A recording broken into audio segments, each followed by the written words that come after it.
Bom dia, pessoal. Sejam bem-vindos a mais uma edição aqui do Caldeira Talks. Vou pedir para o pessoal ir se acomodando aqui na arquibancada para a gente começar. Para quem não me conhece, eu sou a Renata, sou responsável aqui pela frente de eventos do Caldeira. Estou super animada porque essa semana a gente está retomando o nosso calendário de atividades aqui, então, da nossa agenda permanente. Ela já está fechada há um tempo e vocês podem acompanhar a nossa programação no site do Caldeira e no aplicativo. Quem é da comunidade não baixou o aplicativo do Caldeira e tiver qualquer dúvida, acione o nosso time. Agora a gente tem uma sala, o time do Caldeira finalmente tem uma sala que comporta todo o time, né? A gente teve um crescimento super bacana aí nos últimos meses, nosso time está bem robusto e agora todo mundo se concentra nessa sala aqui, do lado da arquibancada. Então, vocês nos encontram aqui, todo o time de atendimento, de operações, eventos, financeiro, estamos todos aqui, está bem fácil de nos encontrar agora também. Então, se tiverem dúvidas para baixar o aplicativo ou qualquer outra necessidade, não hesitem em nos acionar, tá bem? Final do mês, a gente tem Happy Hour do Caldeira, no dia 30 de janeiro. A gente está com as inscrições abertas. A primeira rodada é por conta da casa, então, mediante a inscrição, o código de inscrição no evento, no aplicativo, a gente vai estar aqui no Jardim, fazendo um momento aí de conexão, interação. Então, está todo mundo convidado, além de participarem dos nossos talks e próximas atividades já programadas. Quero agradecer a presença de vocês, o pessoal da Beta House, nossos parceiros aqui de longa data, que vão estar conduzindo aqui esse momento de conteúdo super especial para vocês. Mas antes de começar, eu queria fazer um aquecimento, né, falando aqui de conexões e interações. Queria pedir para vocês e reforçar aqui, a política do Caldeira, a gente sempre, né, instiga e reforça que dê oi, bom dia e fale com os estranhos. Então, queria pedir para que vocês se conectem com alguém aqui da arquibancada que vocês não conheçam, não vale falar com um colega do lado, procura para cima, para baixo, para os lados, te apresenta, diz o que tu faz, onde tu trabalha, e em 2 minutinhos a gente já começa aqui com o Felipe.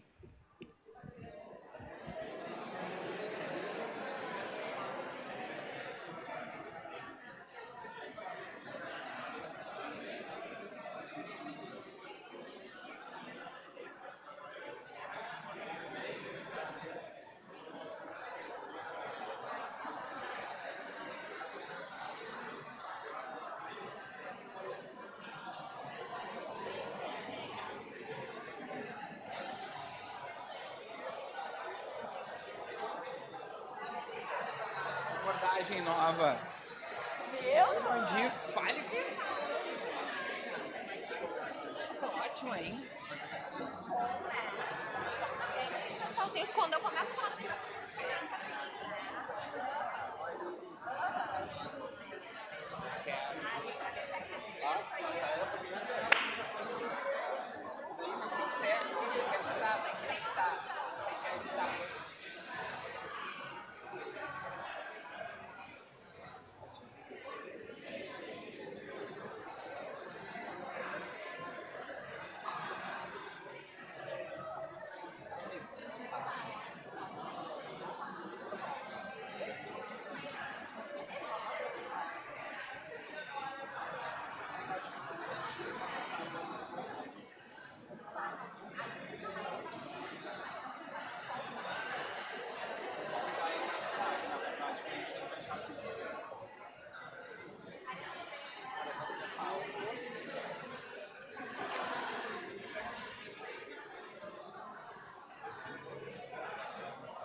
Vamos voltando.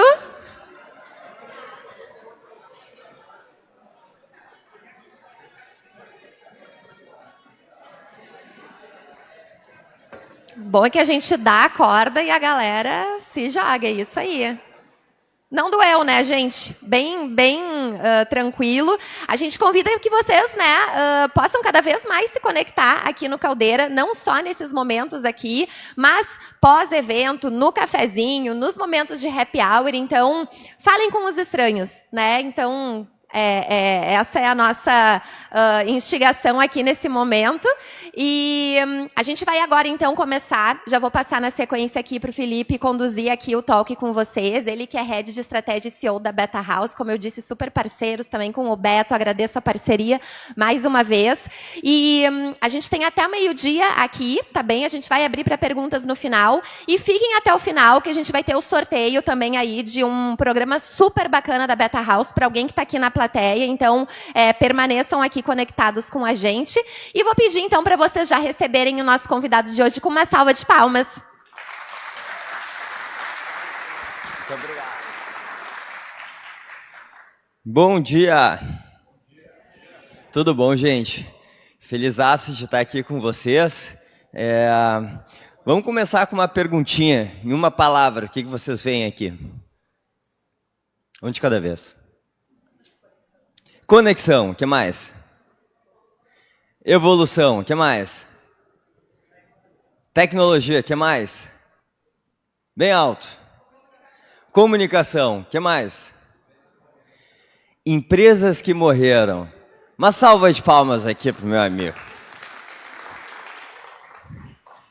Quem é que... Ah, não pega o coisinha aqui, ó. Vamos ver, peraí.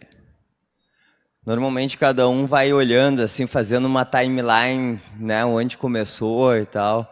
Tem uns que nem sabem o que é o jogo da cobrinha. Quem é que aqui jogou o jogo da cobrinha? Depois daquele negócio de não saber, de se apresentar, tem que contar para quem não sabe o que é o jogo da cobrinha, que era fantástico. Mas vamos lá, gente. Eu acho que aqui temos um insight interessante, né? Todas essas empresas que estão aqui, elas foram enormes e deram muito dinheiro, concordam comigo?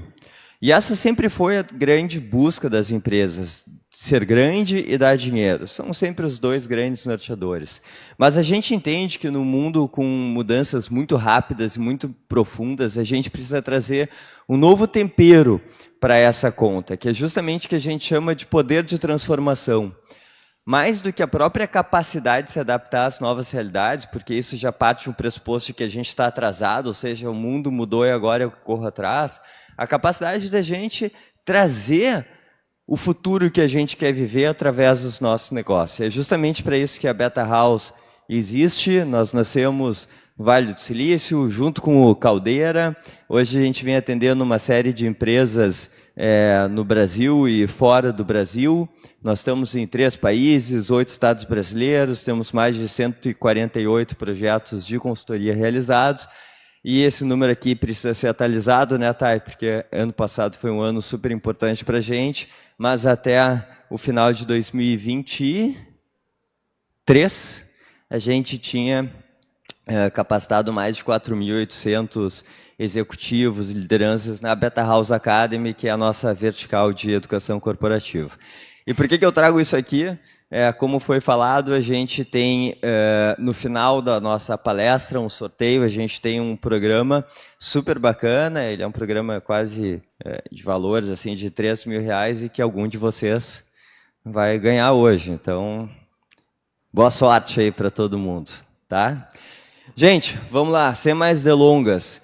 Eu gosto muito de padeiro, porque o padeiro ele tem uma capacidade não só de fazer ótimos pães, mas de simplificar coisas complicadas, né? Quando a gente vê uma conta matemática complexa, a gente vai lá, pô, vamos fazer um cálculo de padeiro aqui, né? Então, vou utilizar a figura do padeiro para conversar um pouquinho com você sobre como é que eu vejo o que é uma estratégia, ou um planejamento estratégico. Planejamento estratégico nada mais é do que eu começar... Peraí, deixa eu descobrir se tem... Acho que não tem o laser aqui, né? Tá, beleza.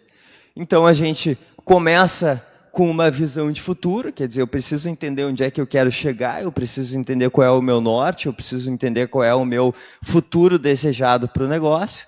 A partir disso, eu crio um diagnóstico entendendo qual é a minha situação atual, E a partir do momento que eu tenho essas duas figuras, quer dizer, o hoje e o amanhã, eu identifico onde é que estão os gaps e crio o meu planejamento, que nada mais é do que a forma como eu vou chegar lá. Beleza? Bonito? Todo mundo ok? Alguém discorda? Agora não é hora de ninguém levantar a mão, tá? Agora é a hora só de... Mas depois a gente vai ter um momento bom para perguntas. Enfim, todo mundo concordou aqui, mas olha só esse dado, somente 23% dos executivos americanos das principais empresas listadas na Bolsa de Nova York entendem que o planejamento estratégico seja, de fato, uma ferramenta eficaz. E por que isso? Justamente pela pergunta que eu abri, que aqui é um ano, tá? Imagina ali outubro, novembro, dezembro, depois janeiro, fevereiro, março, quer dizer, eu estou numa situação atual, eu até tenho um prognóstico de que deve ser o futuro, de política, economia, sociedade, tecnologia, questões ambientais, questões legais, e a partir desses cenários eu crio o contexto no qual eu quero desenvolver o meu negócio. Então eu saio com um planejamento estratégico desenvolvido ali normalmente em outubro, novembro, dezembro, super bem estruturado, com base naquele contexto que a gente está vivendo hoje, mas a gente consegue prever o futuro? Não, né? Aliás, tem um Instagram, minha mãe disse que tem um Instagram de uma mulher que consegue prever o futuro. Vocês já viram essa? Que é uma... Não sei se é cartomante, qual é o nome dela? Bom, de qualquer forma, ela não está no planejamento estratégico de todo mundo, de todas as empresas. Então, a gente precisa justamente considerar que o nosso planejamento estratégico, invariavelmente, ele vai ficar desatualizado com o passar do tempo. Concordam comigo? E aquilo que nasce como uma verdade em outubro, novembro, dezembro, em janeiro, fevereiro, ele está super refrescado dentro das nossas memórias, chega em maio, junho, julho, a gente nem lembra qual pasta do nosso computador a gente salvou aquele PDF. A gente nem recruta mais o planejamento estratégico como uma forma de ser o grande documento norteador das nossas estratégias, porque, de fato, o mundo mudou. E a gente está ali fazendo as nossas reuniões, tomando decisão, pensando nos contextos e agindo de uma forma inesperada dentro daquele período anterior, porque ele não tinha sido previsto. Então, aquele documento ele vai perdendo validade. E aí que veio um contexto, porque as empresas americanas, e aqui no Brasil a gente olha muito mais para norte e sul, né, como os extremos, inclusive culturais, né, do país, mas também de temperatura e tudo mais. Os Estados Unidos se trabalha muito com leste-oeste, né? Quando a gente olha assim, o leste é aquela indústria... Pô, tem Nova York, tem Boston, Chicago é um pouquinho mais para o meio, mas ele também tem uma indústria mais forte, mais tradicional, automotiva, farmacêutica, bancos, etc. E a costa oeste dos Estados Unidos, na Califórnia, ali tem a região do Vale do Silício, que é justamente uma região que pensa de uma forma muito mais nova economia, que é um termo que a gente não está usando mais, mas que justamente pressupõe modelos de negócios mais escaláveis, com mais base tecnológica, com contextos de mudanças e, inclusive, imprevisibilidade muito maiores do que os negócios tradicionais da Costa Leste. E foi justamente aí que o pessoal da Costa Leste, ao entender que aquele modelo de planejamento estratégico não mais fazia sentido para a realidade com mudanças muito rápidas e muito profundas, que eles foram procurar uma forma mais eficiente de planejar os seus negócios. E procuraram, então, um lugar onde a gente tinha empresas com contextos de mudanças muito rápidas, muito profundas, atrelado a um nível de sucesso muito grande delas. E foi aí que encontraram o Vale do Silício atuando com OKRs, só se fala de OKRs no Vale do Silício. Alguém já esteve lá? Eu, enfim, tive algumas oportunidades de lá, com projetos, etc. E realmente lá se fala de OKRs que nem aqui se fala de matriz SWOT, tá? É assim, é a base do planejamento, é o arroz e feijão. E a indústria tradicional, quando conheceu essas três letrinhas, cujo O significa Objectives, ou seja, objetivos, e o KR é o acrônimo de Key Results, ou seja, resultados chaves, eles passaram a adotar também os OKRs, e hoje a gente tem aí, cara, um verdadeiro tsunami positivo de cada vez mais empresas adotando essa metodologia, porque ela tem preceitos que fazem total sentido. E hoje, bom, Beta House vem auxiliando empresas do Brasil, fora do Brasil, e diversas outras empresas também vêm atuando com essa metodologia, né, por si só, ou com outras consultorias, porque de fato faz muito, muito, muito sentido, dá muito, muito, muito resultado, tá? Aliás, deixo aqui meu abraço, porque várias pessoas conhecidas de empresas, clientes, etc., vieram aqui hoje, então fico super feliz aí em revê-los em 2025. Mas a história do OKR começou com esse cara aqui, que se chama John Doerr. Ele começou como engenheiro dentro da Intel, e como engenheiro ele fez uma super carreira, galgou cargos executivos, teve uma vice-presidência, e ele, em 1989, se aposenta. Ele era relativamente jovem, com muito dinheiro e tempo livre, e morava no Vale do Silício. O que ele passou a fazer? Investir em startups. E foi justamente nesse momento que ele encontra esses dois guris, Sergey Brin e Larry Page, o russo e o americano fundadores do Google, e dá um cheque de 11 milhões de dólares para eles e passa a ser o maior acionista individual do Google, além do Sergey Brin e do próprio Larry Page, né? E hoje ele ainda é o maior investidor pessoa física do Google, fora os dois. E ele, como muitas pessoas que investem em startups, achou que era colocar o dinheiro ali e ver o dinheiro render, mas aí ele faz uma primeira reunião e diz, bom, como é que vocês gerem o negócio? E os dois literalmente se olham assim, não, como assim gere o negócio? A gente chega aqui e a gente faz código. Ele disse, não, mas é gestão. Cara, e ficou um papo, e aí o John Doerr, ele, puxa, achei que eu ia me aposentar, vou ter que trabalhar de novo. Esses dois guris aqui vão me... né, vão desaparecer com esses meus 11 milhões se por acaso não deram uma turma para não deram uma ajuda para essa galera. E aí foi que ele voltou para a Intel, fez um PowerPoint mais ou menos como eu fiz aqui para vocês hoje, e apresentou para o Sergey Brin e para o Larry Page, e a partir daí o Google começou a utilizar essa metodologia, que na verdade foi criada pelo Andrew Grove. O Andrew Grove foi o terceiro CEO da Intel, tá? E isso aí se alastrou dentro. O Vale do Silício ele é super interessante, porque ele é um lugar absolutamente digital. Todos os lugares muito digitais, eles são, ao mesmo tempo, muito analógicos, são muito pessoais. O Caldeira, eu acho que é uma expressão disso, né? Quer dizer, está todo mundo aqui pensando e atuando com tecnologia, ou grande parte, e, ao mesmo tempo, está todo mundo aqui se dando oi para o desconhecido, etc., da forma mais tradicional do mundo. E lá é a mesma coisa, então, poxa, as pessoas começaram a falar disso aí. 2019 teve um SXSW, que é aquele evento South by Southwest, né? E perguntados o motivo por qual o Google se transformou no Google que a gente conhece hoje, a resposta foi... foram duas, na verdade, né? Porque, primeiro, pelo entendimento não só de tecnologia, mas da relação do humano com a tecnologia. Essa foi a primeira resposta. E a segunda resposta foi porque, desde o início, utilizaram os OKRs como a principal metodologia de gestão, eles são fiéis a isso, e aí eles acabaram trazendo e disseminando essa metodologia para o mundo inteiro. Gente, importante dizer que os OKRs eles não criam planejamento estratégico para aquilo que já está definido, para aquilo que naturalmente a gente vai atingir, para aquilo que já é do nosso script padrão. O OKR ele existe justamente para a gente fazer algo diferente, ou então a mesma coisa com uma intensidade muito maior. Tá? Então, quer dizer, quando a gente pensa em OKR, a gente pensa nas transformações que a gente quer gerar para o nosso negócio. Ao mesmo tempo, a gente cria aqui algo... Alguém aqui tem filho? Quem tem filho, levanta a mão. Quem tem filho menino, principalmente? Bem alto, bem alto, bem alto. Entre 5 e 10 anos. Tu vai ser minha cobaia, então. Qual é o teu nome? Uma salva de palmas para a Michelle aqui, gente. Michelle. Michelle, tu já viu o teu filho jogando futebol, assim, aniversário de criança, etc? Sim. Como é que é o jogo de... Qual é o nome do teu filho?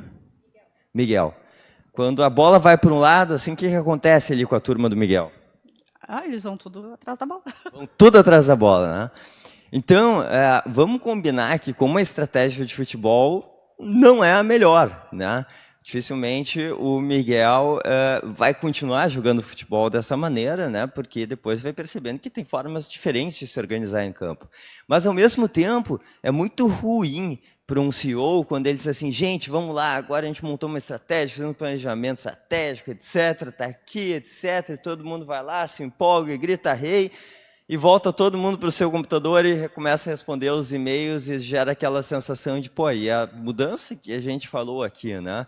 Então, aqui a gente traz um contexto interessante, porque o OKR é uma metodologia de gestão que ajuda a garantir que todo mundo concentre esforços nos mesmos objetivos. É quase como uma gamificação da estratégia, como uma gamificação da jornada. Tu passa a ter um senso de espírito que faz com que, diferentemente do jogo do Miguel, quando a bola vai para um lado, todo mundo vai atrás daquela bola. E aí gera um efeito assim, de satisfação para quem está gerindo aquele negócio, para quem está vivendo aquele negócio, que é contagiante. E é justamente essa técnica gamificada de trabalhar a estratégia que trouxe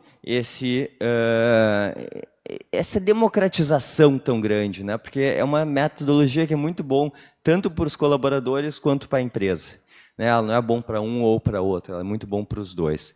Mas voltando aqui, o livro que deu, e de certa forma foi a bíblia da metodologia, se chama Measure What Matters, ou Avalie o que importa em português. Se vocês quiserem, dá para sentar aqui na escada ou coisa parecida. Tá? Mas que, ao mesmo tempo que ele é a Bíblia dos OKRs, alguém aqui já leu a Bíblia, uma parte da Bíblia? Levanta bem alto aqui. É fácil de entender a Bíblia? Não é um livro fácil, né? É um livro de histórias e a gente tem, de certa forma, tem que fazer uma tradução dessa história para a nossa realidade. E com o OKR não é diferente. Ou com Avalie o que importa não é diferente. A gente lê e tem uma história, diversas empresas que foram adotando OKRs. Aliás, ali tem muitos conceitos que já estão até um pouquinho ultrapassados, porque ele é realmente um livro de histórias. E o que a gente fez, então, foi facilitar o processo e trazer a nossa versão, ou seja, a nossa tradução sobre o livro, nisso que é o OKR 35, que é a metodologia de gestão e aplicação da metodologia OKRs da Beta House. Beleza? Até aqui tudo bem? Perguntas, dúvidas, críticas? Não, críticas não. Está muito cedo para críticas ainda. Mas vamos lá. A gente organizou a metodologia OKR a partir de 3 grandes pilares. O primeiro é método, o segundo é governança e o terceiro é cultura. Qual é o primeiro mesmo? Bem alto, todo mundo. Primeiro? Segundo? Não havia. Segundo? Boa. E o terceiro? Legal. Vamos falar do primeiro agora, que é método. Boa. Então, vamos lá. Falando de método, uma das poucas coisas que o John Doerr facilitou a nossa vida, tá? Além de contar a história, foi justamente essa formulazinha aqui, que ele chama de fórmula de Doerr, em que eu tenho eu vou medido por fazendo. Logicamente, o O de OKR significa o que mesmo? Objetivos. Então, a gente coloca aqui os objetivos, o que a gente quer atingir. Lembra das transformações, lembra da visão de futuro que a gente falava? A gente coloca aqui nos objetivos. Depois a gente vai...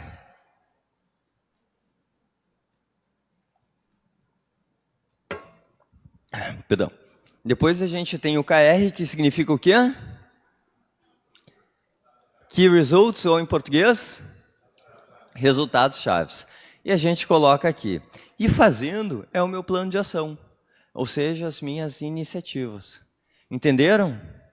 Não, ninguém entendeu nada. Então vamos para um exemplo. Vamos supor que eu e... Teu nome? Ana Júlia. Eu e Ana Júlia, a gente se torna sócios desse posto de gasolina aqui. Mas daí eu chego para Ana Júlia no final do ano e digo assim, Ana Júlia, pô, nosso planejamento estratégico, o que a gente vai fazer de diferente? Como é que a gente quer ser visto? Qual é a nossa visão de futuro? Aliás, esse é um negócio tão comoditizado, né? É tão igual no mundo inteiro, pão de queijo é parecido, café é parecido. Como é que a gente vai ser visto? E aí a Ana Júlia chega com uma ideia e diz, pô, a gente vai oferecer a melhor experiência do cliente dentro do nosso posto de gasolina. Alguém tem no seu negócio alguma coisa parecida, a experiência do cliente como um objetivo estratégico da organização? Bem alto, bem alto, bem alto. Boa, tá? Legal. Então a gente traz a experiência de compra ou a experiência do cliente como um grande norte, como um grande objetivo do nosso negócio. Até aí tudo bem. Só que a gente não pode chegar no final do ano e dizer, pô, Ana Júlia, aí? E a Ana Júlia disse, não, olha, o fulano aqui gosta muito, o outro sempre reclama, o outro reclama, mas dá gorjeta. O outro vem sempre aqui, mas não consome nada, fica só no nosso Wi-Fi. E o outro vem aqui e fica botando de 10 em 10 reais, mas sempre abastece lá no outro posto porque ele prefere, porque XYZ. Então, o que a gente precisa? A gente precisa tangibilizar isso. Assim como eu tenho os meus objetivos como qualitativo, ou seja, eu não estou quantificando, eu preciso trazer aqui instrumentos que vão justamente quantificar se eu estou no caminho certo ou não, que são os meus resultados chaves, que nada mais são do que um conjunto de indicadores, um ponto de partida, que é o ponto de onde eu estou agora, lembra que a gente fala do situação atual, ou seja, qual é o meu ponto de partida, e o meu ponto de chegada, que é como eu quero estar no final do ano. Ponto de chegada que eu também chamo de metas. Né? Quando alguém pergunta assim, onde é que está a meta dentro do OKR? É o ponto de chegada do meu OKR, do meu KR. Tá bem? Então, a gente teve, né, Ana Júlia, uma conversa bem profunda e a gente entendeu que a gente ia trazer a tangibilização dos nossos objetivos estratégicos a partir de 4 indicadores, que é o índice de satisfação, a taxa de recompra, ou seja, quanto que as pessoas que vieram esse mês voltaram no mês que vem para o nosso posto, que hoje é 20%, a gente quer passar para 30%, né? O nosso nível de indicação e também o ticket médio. Tá? Claro, cada empresa vai definir quais são os seus objetivos e também qual é a melhor maneira de metrificar esses objetivos. Alguém pode dizer, pô, ticket médio não faz sentido para mim, ou então na minha empresa é muito difícil de medir o NPS, ou então cada empresa vai definir os seus objetivos e os seus indicadores. Tudo bem? Beleza. E, logicamente, aí vem a parte mais desafiadora, que é o que eu vou fazer para chegar lá. E é justamente aí que eu tenho o meu plano de iniciativas. Logicamente, como eu tenho resultados não antes atingidos, eu vou ter que me desafiar, eu vou ter que inovar, eu vou ter que usar minha criatividade. Então, o OKR nada mais é também do que um grande propulsor da inovação, na medida que eu tenho indicadores e objetivos que vão fazer com que eu faça diferente para chegar em resultados diferentes. Tá legal? Então, eu vou... Agora é a parte que vocês falam. Eu vou... Bem alto, me ajuda. Eu vou... medido por... E fazendo... Uma salva de palmas para vocês. Aí. Então, gente, isso aqui é mais ou menos um OKR, é aquele quadradinho que eu tenho um objetivo, os meus resultados chaves e depois eu desdobro ali num plano de iniciativas, num plano de ação. Quantos objetivos vocês acham que uma empresa pode ter num ano? Teu nome é? Karine. Karine, quantos objetivos você acha que uma empresa pode ter no ano? Objetivos estratégicos. 3. Maravilha. Quem dá mais? Quem dá menos? É um bom número. Um bom número é o que tu diz? Tu gostou? Entendi. Eu perguntei, pô, qual é um número? Ele disse, não, bom número. De 3 a 5. Maravilha. Acho que tu já conhecia isso aqui, né? Não é à toa que o OKR 35, né? O OKR 13.5. Justamente porque que a gente entende, tá? Independente do tamanho da empresa, se eu tenho um só objetivo, ou 2 objetivos, ou um ou outro. Ou eu estou me desafiando muito pouco, tá? Ou então eu estou desequilibrando a minha empresa, ou seja, eu trago um desafio muito grande para o comercial, mas muito pouco para produto. Um desafio muito grande para produto e pouco para comercial. Então eu preciso ter um número mínimo de objetivos para criar um certo balanço dentro da minha empresa. Fechou? O segundo fator é o limite de 5, tá? Ou a boa prática dos 5. Por quê? Porque se eu tenho muitos objetivos, significa a mesma coisa do que não ter prioridade. Né? O objetivo, justamente, ele serve para me dizer qual é a prioridade. E prioridade não é só o que fazer. é o que não fazer, é o que eu deixo de lado para cumprir alguma outra coisa, certo? Então, gente, se eu chego para ti, né, Fábio, e digo assim, Fábio, pô, fiz aqui minha análise do ano, tenho 17 objetivos para 2025. Você vai dizer assim, cara, tu tem que priorizar, porque senão não vai conseguir fazer tudo. Então, a gente traz um máximo de 5, de 3 a 5. Beleza? Então, a gente vai ter uma árvore mais ou menos assim. A gente pode simplificar o planejamento estratégico, muitas vezes a gente é chamado por conta disso, vai uma empresa, faz lá um planejamento estratégico de 78 slides, apresenta para todo mundo, sai todo mundo daquele kickoff pensando assim, pá, e agora? Para onde é que eu vou? O que eu tenho que fazer? Que meta que eu tenho que buscar?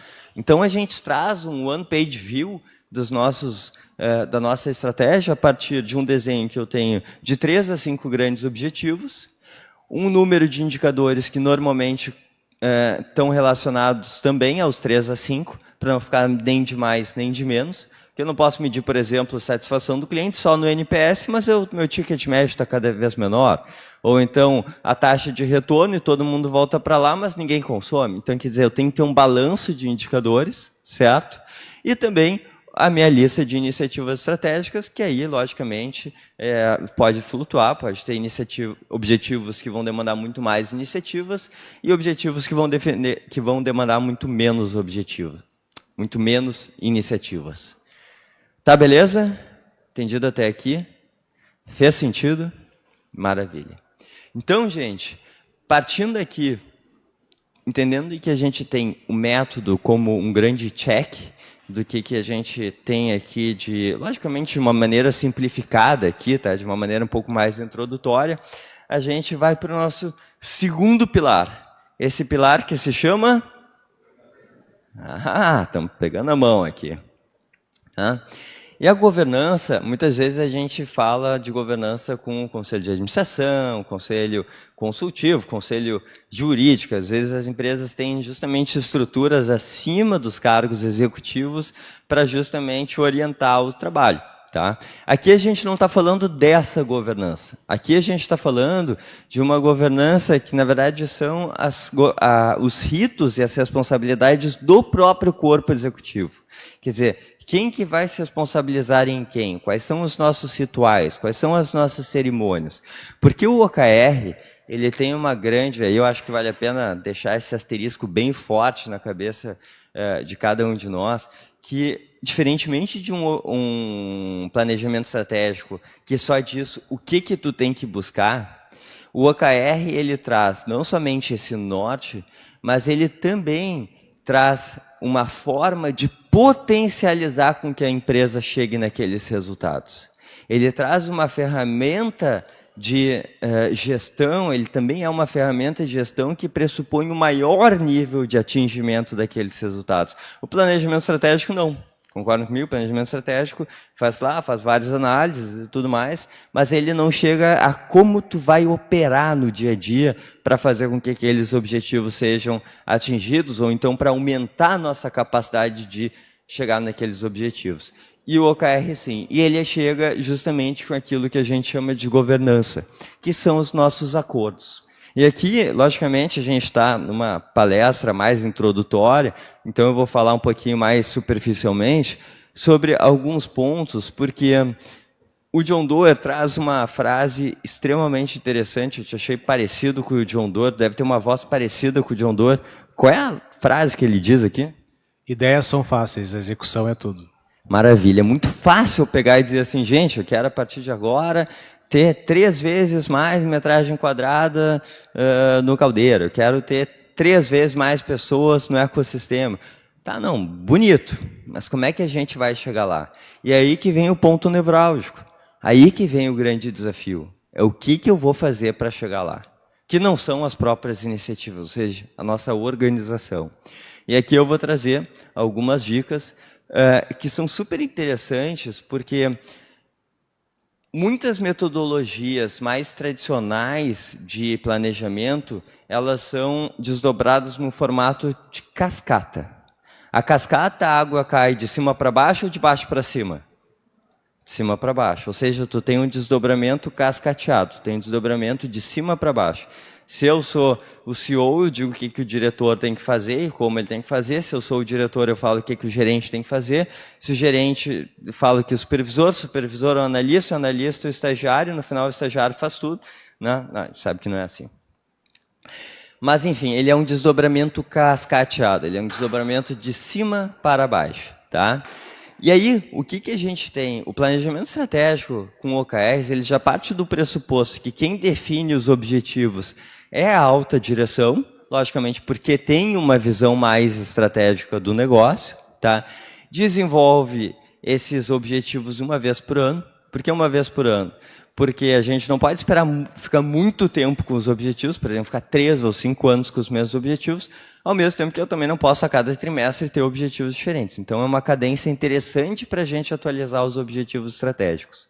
E a gente faz uma verificação trimestral. A cada trimestre a gente verifica que aqueles objetivos eles se mantêm ou não, se aqueles KRs fazem ou não sentido, se aquelas metas estão ou não adequadas. Beleza? Agora, todo o resto, que daqui a pouco não é resto a palavra, porque talvez seja o mais importante, é justamente o contrário. Quem traz aqui o como que a gente vai fazer para chegar lá, não é de cima para baixo, e sim de baixo para cima. Ou seja, eu vou ter as minhas iniciativas, ou seja, os meus planos de ação, justamente sendo desenhadas, pensadas, revistas, analisadas com a contribuição dos times, tá? Que fazem isso a cada 3 meses. E aí também, de novo, outro parênteses. O planejamento estratégico tradicional, quando a gente vai lá para os livros mais tradicionais de gestão, eles pressupõem planejamentos estratégicos de 3 anos com revisões anuais. Tá? Por quê? Porque eles têm uma visão de 3 anos. O que a costa oeste dos Estados Unidos passou a entender? Que ter uma visão de 3 anos não dá. Porque a gente não tem a capacidade de entender o futuro em 3 anos. Então, a gente vai deixar mais curto? Não. A gente vai deixar mais longa a nossa visão. Com o quê? Através de uma ferramenta, e aí vem o Simon Sinek com o Start with Why, né, com a questão do propósito, o Golden Circle, etc., que são os norteadores estratégicos mais romantizados, que são os norteadores estratégicos mais agressivos, que são norteadores estratégicos até mais lúdicos. Né? Por exemplo, o Google tem como o seu norteador estratégico organizar as informações do mundo. Tá? Elas são mais atemporais, inclusive. Então, eu trago o meu porquê lá no futuro, mais romantizado, mais lúdico e mais agressivo, como organizar as informações do mundo. Tá? E eu trago os meus planos de ação mais curtos. Ou seja, enquanto o planejamento estratégico tradicional pensa em 3 anos, uma visão de futuro e diz, já que eu consigo prever até aqui, eu vou fazer um plano de ação até aqui, a costa oeste ou as empresas mais ágeis dizem, eu vou criar uma visão de futuro romantizada, lúdica e agressiva, e eu vou criar planos de ação de curto prazo, de 3 meses, para justamente a gente dar tração em quick wins que vão fazer com que a gente chegue lá de uma maneira mais rápida. Ou seja, eu trago conceitos de agilidade para o nosso planejamento estratégico. Beleza? Então, gente, aqui eu tenho os times desenvolvendo os planos de ação trimestralmente. Claro que alguns são mantidos, até porque tem projetos que eles não são somente de 3 meses, mas ele já diz ele já traz um viés de, puxa, eu preciso repensar se eu estou na rota certa a todo momento. Quer dizer, eu não vou pegar uma estrada e só ver no GPS se eu cheguei daqui a 1 hora. Eu vou a cada pouquinho tempo, e hoje a gente faz assim no Waze, né? Pô, eu vou para minha casa, daqui do Caldeira eu vou com o GPS, com o Waze, que faço isso 20 vezes, enfim, sei lá eu quantas vezes no ano. A gente está sempre olhando se a gente está na rota certa, e aqui exatamente da mesma maneira. E a gente verifica, através de weeklies, 1 vez por semana, se aqueles planos que foram desenhados estão dando os resultados pretendidos. Para quê? Justamente para eu ter a capacidade de fazer edições no meu plano de ações para que aquelas iniciativas justamente deem aquele resultado pretendido.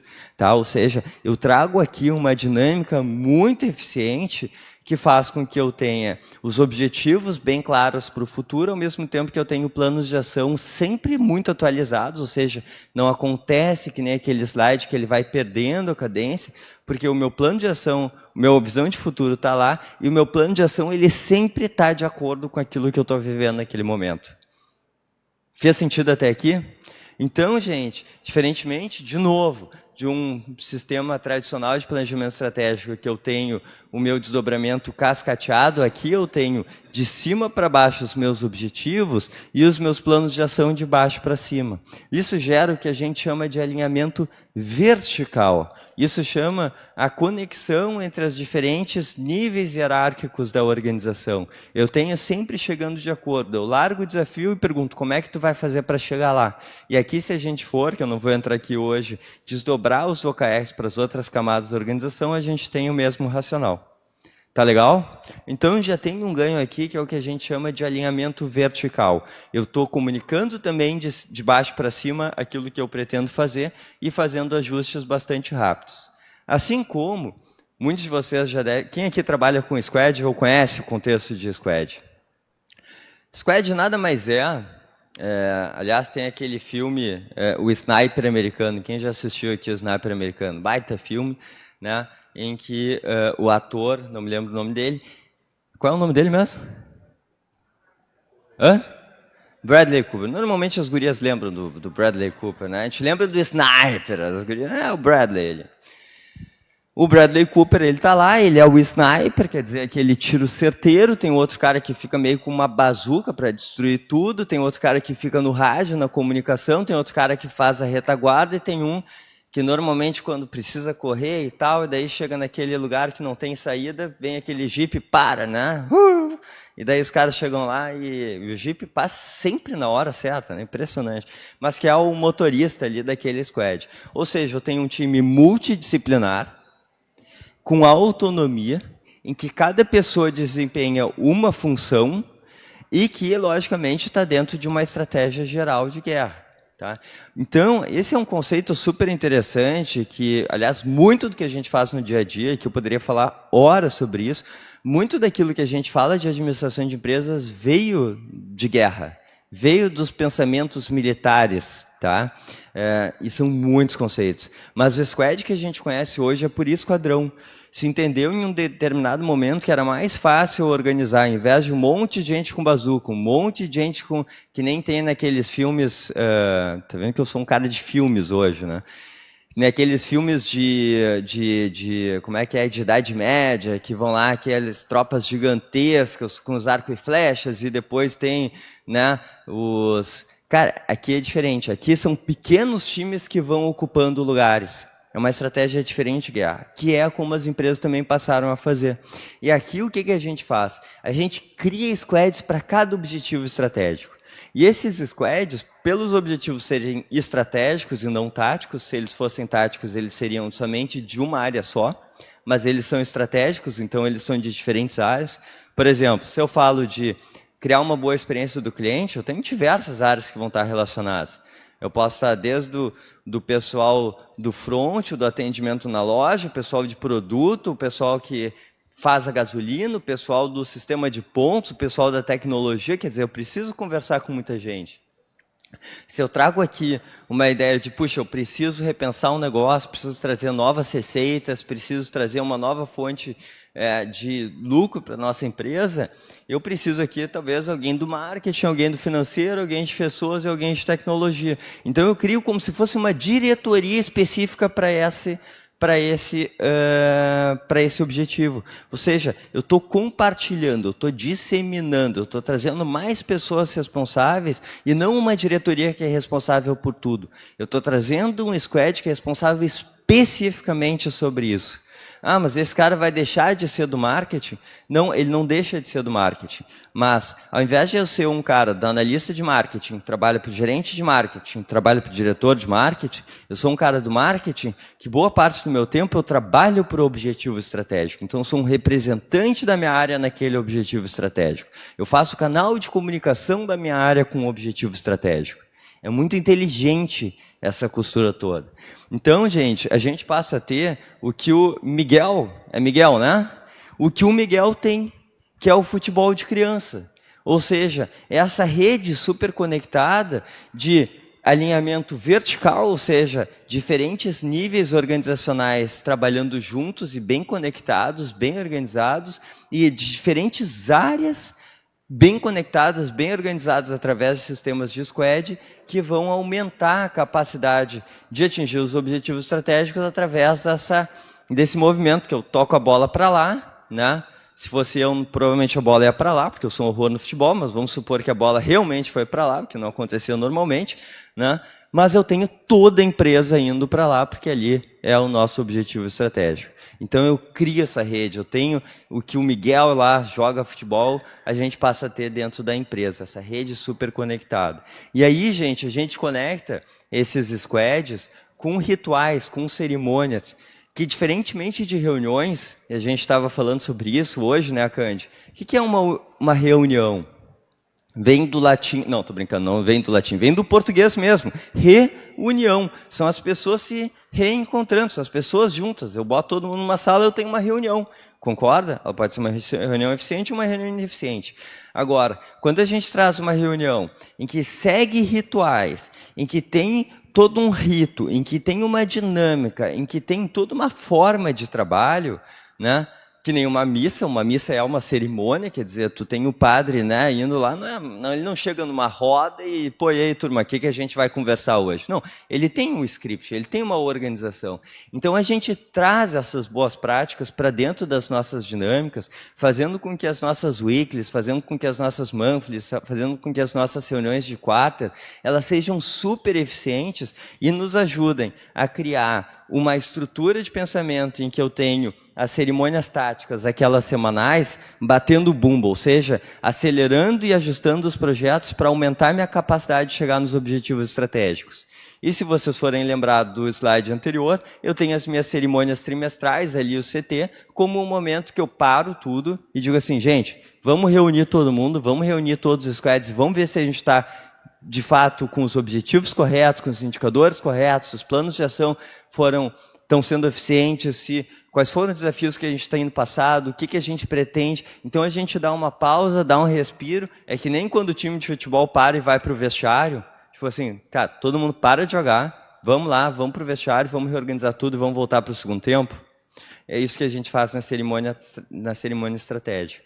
Então, a gente consolidando a organização por squads, ou seja, por esquadrões, que é um formato de guerra, mais os nossos ritos, os nossos rituais, as nossas cerimônias, a gente passa a ter não só uma organização dos times, mas uma organização de toda a empresa que aumenta a capacidade da empresa de atingir os objetivos estratégicos. Fez sentido? Então, quando eu estou trazendo o método, eu estou dizendo o que eu quero atingir. O que é a minha visão de futuro? Qual é o meu futuro pretendido? Quando eu trago governança, eu trago algo que o planejamento estratégico não traz, que é o como que eu vou me organizar para aumentar a minha capacidade de atingir esses objetivos estratégicos. E aumenta demais. Aumenta demais por eu estar focado em 3 a 5 objetivos estratégicos, por eu saber exatamente como mensurar, e eu ter uma organização de trabalho, diferentemente do time do Miguel, que está todo mundo correndo para cada lado, muito bem organizadinha. Depois manda um abraço para o Miguel, né? O Miguel está famoso aqui, ninguém vai me lembrar do meu nome depois, né? Que fica passando aqui o coisa, né? Essa semana todo mundo me lembra, mas que é que nem BBB, semana que vem ninguém mais lembra do meu nome. Mas o Miguel todo mundo vai lembrar, né?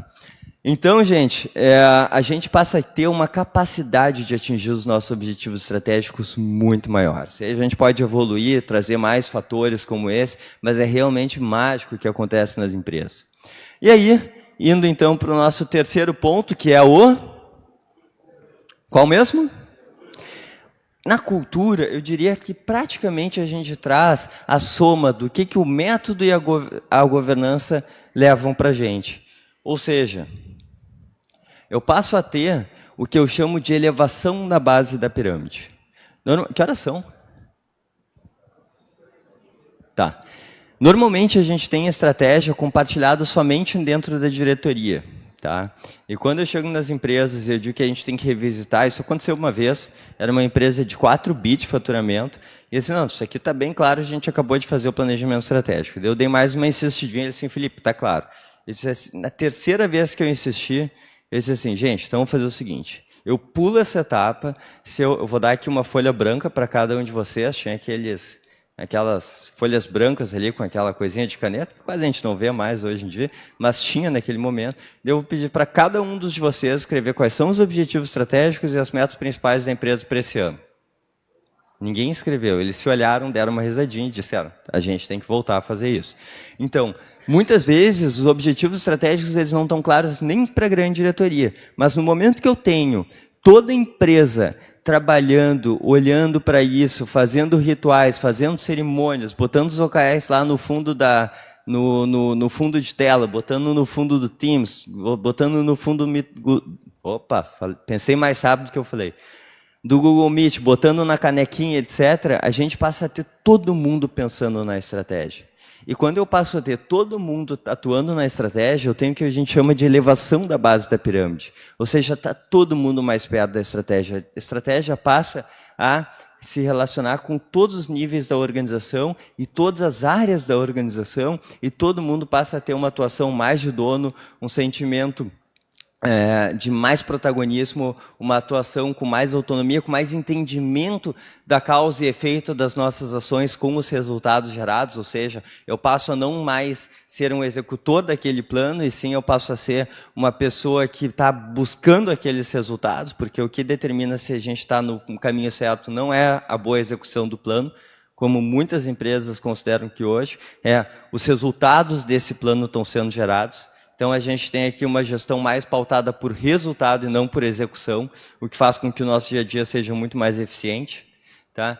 E aí a gente traz um modelo mais holocrático de trabalho, de novo, trazendo aqui uma inferência aos regimes mais militares. Aqui a gente tem uma estrutura triangular que foi como as primeiras empresas elas se estruturaram. Né? Quando a gente vai ler um pouquinho sobre as histórias das empresas, a gente entende que os impérios eles foram conquistando espaços, e para conquistar aqueles territórios e se manter com populações ali, precisavam criar sistemas de subsistência, que eram diferentes do que existia antes, de sistemas feudais, etc. Esses sistemas de subsistência eram o que a gente entende como empresa hoje. Precisava ter o saneamento, precisava ter a comida, precisava ter isso, precisava ter aquilo. E como os exércitos que faziam isso, eles operavam de uma forma triangular, as empresas, que não eram chamadas de empresas, eles passaram a ser também triangulares. Isso vem até hoje. Mas isso aqui é muito bom para o formato de comando e controle. Isso aqui não é o melhor desenho organizacional para atingir os objetivos. Para atingir os objetivos, o melhor sistema organizacional é esse aqui, que é o sistema holocrático, que já existe há bastante tempo, mas Spotify foi a primeira empresa, talvez, que realmente trouxe a holocracia como o principal modelo de estrutura de organograma, tá? Fazendo com que, sim, eu tenha as pessoas nas áreas, mas eu tenho aquelas pessoas das áreas, representantes das áreas para atingimento dos objetivos estratégicos. E eu passo a ter nesses squads sistemas holocráticos em que eu tenho lá na minha estrutura o CEO e o analista em níveis diferentes, mas quando eles vão para o squad, eles passam a ser do mesmo nível. Porque se eu entendo que eles passam a ter a mesma diferenciação de hierarquia dentro do squad, eu crio a hierarquia dentro do squad e não adianta ser squad, porque só um vai mandar porque é o que tem a maior hierarquia lá dentro. Então, dentro do squad, todo mundo tem a voz igual, todo mundo tem a responsabilidade igual. Então, a gente gera, de novo, um sistema mais horizontal, um sistema mais comunicativo, um sistema mais engajador, um sistema que pressupõe com que mesmo o analista ele possa ter uma atuação muito mais estratégica do que somente se ele atua para realizar um plano como nas empresas tradicionais. Então, isso é absolutamente bacana. Eu acho que é por isso que, de novo, os OKRs eles funcionam muito bem para as empresas, mas também para os colaboradores, ou até muito bem para os colaboradores, mas também para as empresas. E é por isso que eu acho que os OKRs eles acabam tendo um nível de adesão tão grande. Uma empresa que começa a trabalhar com OKRs dificilmente sai da metodologia, porque aquilo ali faz com que tu tenha uma jornada muito mais dinâmica, muito mais gamificada, muito mais conectada, principalmente como as novas gerações trabalham. É normal quando tem aqui no Caldeira, outro lugar, assim, puxa, eu tenho muita dificuldade de engajar a nova geração, eles ficam 4 meses e saem. O que eu posso fazer para isso? O OKR é uma sistemática, porque ele deixa de ser aquele cara que é um analista de marketing, que ele só fica, por exemplo, criando a imagem que vai para o Instagram, e ele passa a ser um representante no objetivo estratégico, por exemplo, de aumentar o número de clientes, ou de diminuir por exemplo, o churn, muito obrigado, né, que é a rotação da minha base de cliente, para aquele determinado período. Então, eu passo a ter uma jornada muito mais gamificada, muito mais atraente, muito mais colaborativa, muito mais dinâmica, muito mais... ele dá um sentimento... Lembra da gincana do colégio? Era demais, né? Eu adorava a gincana do colégio. Gente, ele dá um sentimento de gincana. Isso é muito bacana.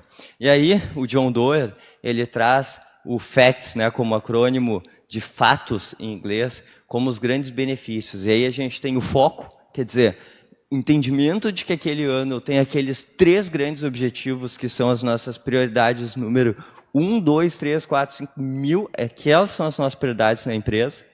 O alinhamento, ou seja, todo o time ali, com o nosso futebol de criança, todo o time hiperconectado para atingir aqueles resultados estratégicos. O compromisso, porque a gente traz o compromisso de atingimento para muito mais pessoas. O tracking, que é o rastreamento, eu consigo identificar através das minhas weeklies, dailies, etc., exatamente o que eu estou fazendo, que está dando ou não está dando resultado.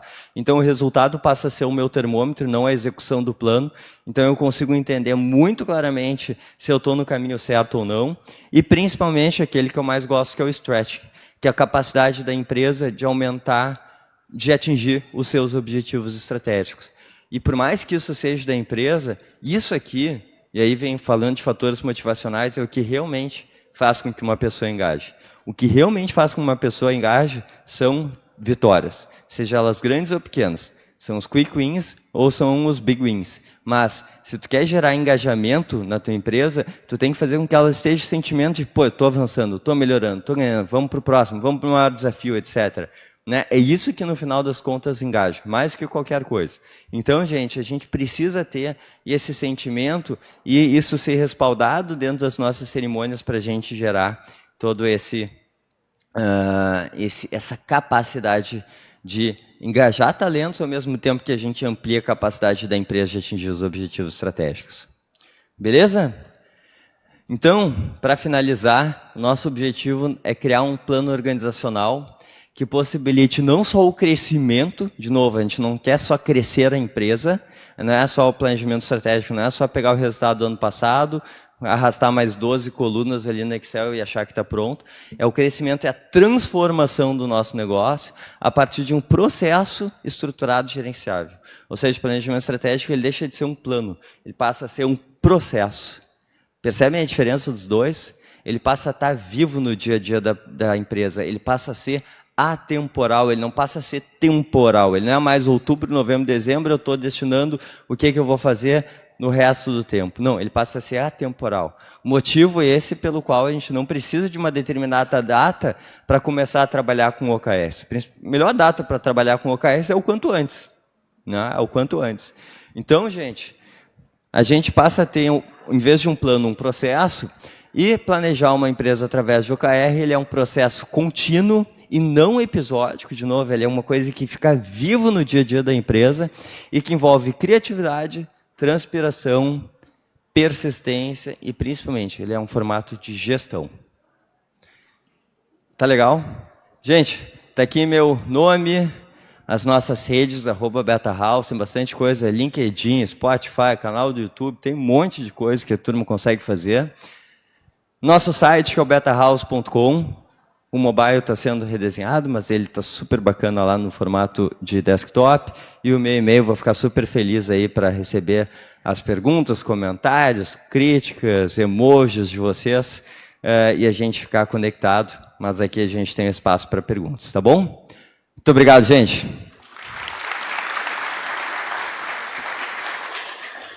Demais, Felipe. Obrigada. Obrigada, pessoal. A gente vai abrir para 2 perguntinhas para não avançar muito do espaço. Enquanto isso, vou pedir para os guris colocarem aqui na tela a nossa avaliação do evento, para vocês também preencherem, que para a gente é bem importante ter a devolutiva. Então, posso fazer uma coisa? Claro. A Thay acabou de me perguntar, me pedir, do sorteio, que eu tinha me esquecido. Sim. A gente pode voltar para o outro slide, para a outra apresentação, e daí no Q&A a gente deixa essa aberta? Pode ser? voltar. Volta para o PPT. Então volta lá. Então Aí. volta aqui. Aí, ó. Gente, a gente vai ter... Pô, desculpa, eu te interrompi. Te atrapalhei com a tua... Vai lá, toca a ficha. A gente vai ter o OKR Academy, tá? Que é um dia inteiro, a gente vai fazer uma imersão em OKRs e a gente vai sair de lá com boa parte, eu não vou dizer 100% concluído, mas muito evoluído, tá? Os OKRs de vocês. Ele é um programa de R$ 2.800 e a gente vai estar sorteando aqui para vocês, tá? Então, quem ganhar, vai ganhar, né? E quem não ganhar, só por estar participando, vocês hoje à tarde vão receber uma condição especial para participar da nossa atividade, que vai ser no dia 28 de janeiro, aqui no Instituto Caldeira. Tá? Então é só escanear o QR Code ali, colocar os dados e logo depois das perguntas a gente volta aqui para saber quem é o felizado ou a felizada que vão estar com a gente no dia 28 de janeiro. Beleza? Boa. Voltei. Alguma pergunta, pessoal? Só levantar o braço que eu alcanço o microfone. Aqui. Tudo bem, Felipe? Se tu puder responder, quais são os objetivos da Beta House? Maravilha. Em 2024, a gente teve 3 objetivos, tá? O primeiro objetivo, ele estava relacionado a resultados financeiros, tá? E o resultado financeiro, interessante que ele seria, dentro da nossa régua, um propulsor das coisas que a gente queria fazer, tá? E a gente tinha um deles, tá? Um dos nossos KRs, como relacionado à nossa internacionalização. O resultado financeiro por si só, ele não veio mais somente com o resultado financeiro. A gente queria ter uma parte maior da nossa receita baseada em moeda forte, que são euro, dólar ou então alguma moeda afim. Tá? E hoje a gente tem 33%, nosso objetivo era fechar o ano com 25%, a gente tem 33% da nossa receita atrelado a projetos que a gente tem em Chile, Argentina, Holanda, e esse ano a gente começa também com projetos na Coreia do Sul. Tá? Então, esse é um dos objetivos, tá? Performance financeira, mas a gente já trazia também essa estratégia dentro de ter uma posição mais de conforto em relação à vulnerabilidade de câmbio. Depois a gente tinha também um objetivo de penetração, tá? Então a gente tinha os nossos LinkedIns, redes sociais, etc., são super ativos. A gente tinha um objetivo relacionados aos nossos, que é a nossa visibilidade. Então, por exemplo, no LinkedIn, o nosso indicador é o SSI, que é o Social Selling Index, né? E a gente tinha um moonshot, que era virar o Top Voice, que era ter o selinho. A gente ficou em 1% mais, e a gente tinha o objetivo de ficar 1% maior SSI da rede, e a gente teve, os 2 sócios e a rede da Beta House, e a gente também teve o verificado. A gente chegou nos top 5% para chegar no verificado. Se a gente fechasse o ano com o mesmo SSI, a gente ia ter o verificado, mas eles mudaram a regra, em 2025 não tem mais o verificado. Tá? O verificado mudou. Então, a gente teve uma mudança de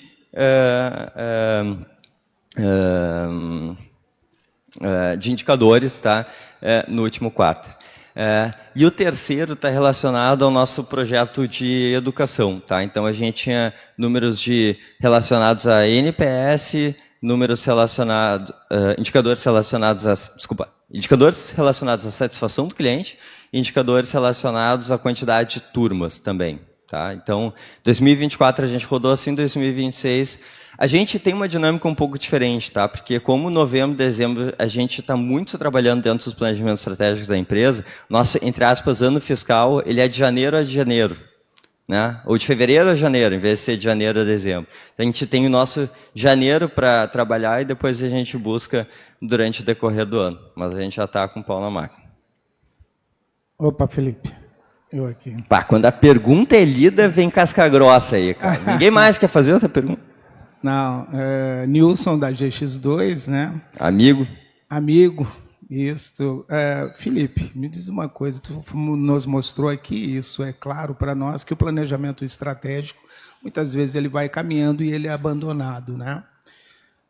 E eu acredito bastante na metodologia OKRs, mas eu queria ouvir de ti, como experiente que tu és e já trabalhando bastante tempo, quantas empresas, tu tem um percentual de empresas que abandonam o OKR no meio, e a partir disso, tu nos dizer aqui, dentro daqueles 3 pilares ali, a metodologia, governança e cultura, qual o que pesa mais, uns 3, 4 formas, o que aconteceu deles abandonarem. Por quê?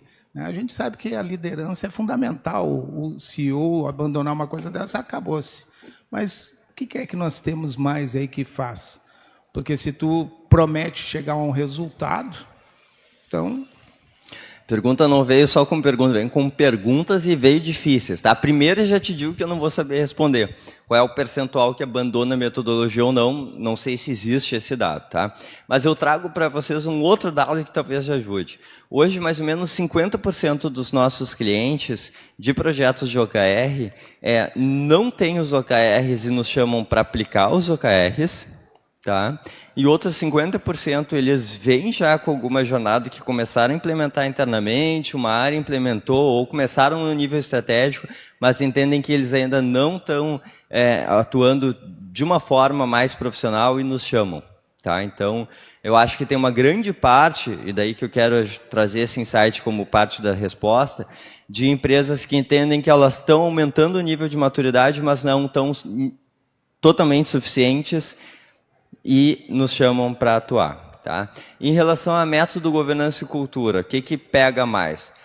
Cada empresa tem um determinado motivo. Por quê? Se a gente for fazer um diagnóstico da GX2 e se a gente for fazer um diagnóstico do TJ, do Tribunal de Justiça, peguei os exemplos de vocês dois que estão sentados aqui na frente, certamente vocês vão ter diagnósticos diferentes, vocês vão ter algumas coisas que vão estar super bem em uma e outra não tanto. Isso é absolutamente normal. Então, talvez, e daí estou chutando, mas uma tendência, é que o tribunal tenha questões mais relacionadas à disciplina, às responsabilidades, etc. E a GX2, até pela maneira como ela é, uma empresa de tecnologia, ela é uma empresa mais dinâmica e tudo mais, que a cultura está na frente da questão da governança. Tá? Então, eu diria que aqui talvez tu tenha um desafio de cultura maior que de governança. Acertei? Tá. E aqui eu acho que tu tem um desafio mais de governança do que de cultura. Acertei? Acertei. Tá. Então é isso aí. Pessoal, para a gente então não avançar,